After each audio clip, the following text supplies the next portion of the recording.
کہ کس کا خط ہے؟ ایک ادھر تریمہ نے پھر سینے کو چوڑا کیا اور چوڑا کر کے کہا قائد الغیر المحجلین یاسوف الدین قاتل المشرکین امام المتقین امیر المومنین اسد اللہ عین اللہ اذن اللہ لسان اللہ وجہ اللہ ید اللہ علی ابن ابی طالب کا خط ہے کہ کس کے لیے؟ کہ ظالم جابر فاسق زانی معاویہ بن سفیان کے لیے. کہ وہ تو میں ہوں. اچھا تم ہو کہاں؟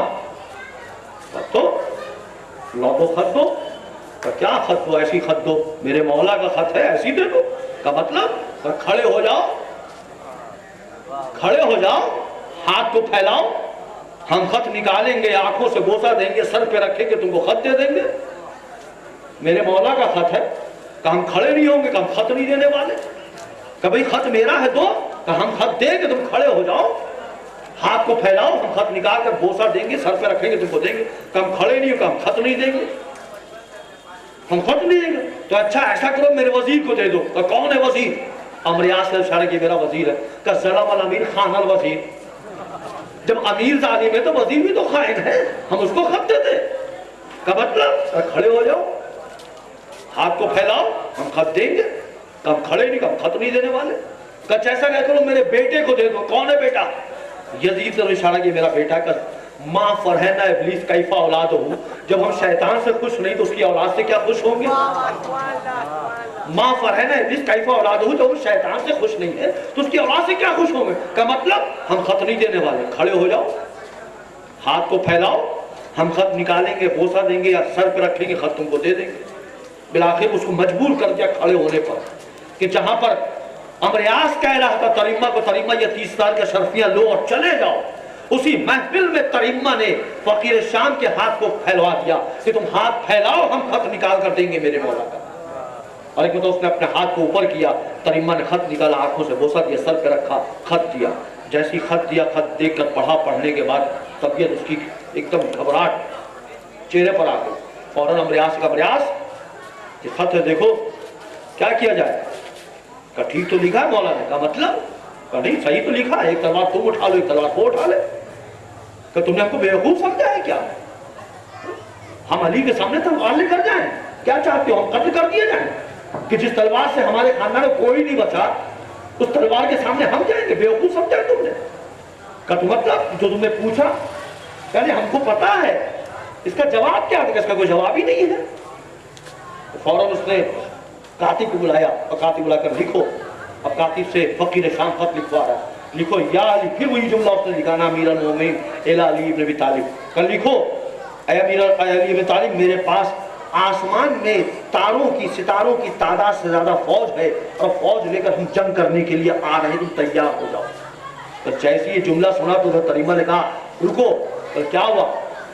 بولے کیا لکھا ہے بتا تو ہم کو. تم سے کیا مطلب؟